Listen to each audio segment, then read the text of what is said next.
terminer avec Bureau Veritas. Les cours de la société spécialisée dans la certification et l'audit viennent d'enchaîner 4 séances consécutives de hausse.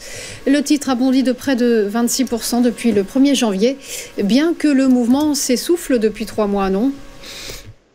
Ah oui, tout à fait, Roselyne, vous avez parfaitement résumé la situation.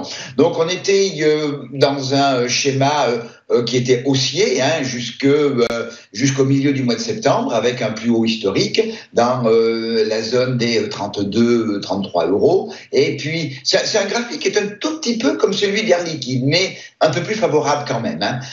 Puis une consolidation sur la première quinzaine d'octobre, une nouvelle tentative de retrouver les plus hauts, on n'y arrive pas totalement dans la deuxième quinzaine d'octobre. Et puis, comme Air Liquide, depuis le milieu du mois d'octobre, depuis un mois et demi, eh bien, on évolue à l'intérieur d'un canal qui est un canal baissier. Alors, on a également une zone de gap importante dans la zone des 26,70 €, 27,20 €, qui est un gap haussier qui date du mois d'août.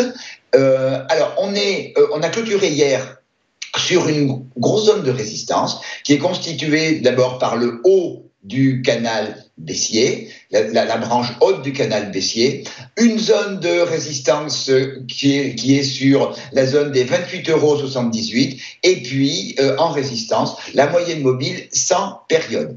Alors là, c'est un petit peu le même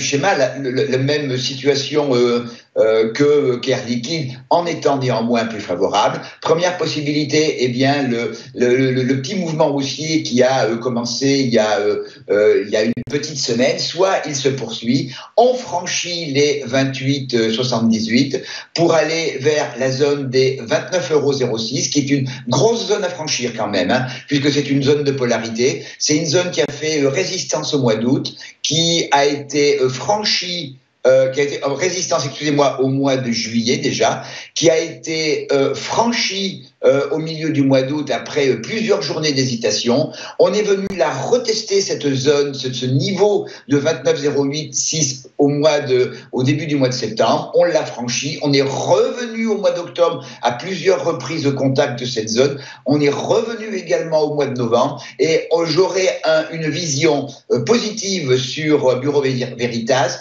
au franchissement de 29,06 et qui nous ramènerait dans la zone des 29,76, puis la zone des plus hauts historiques.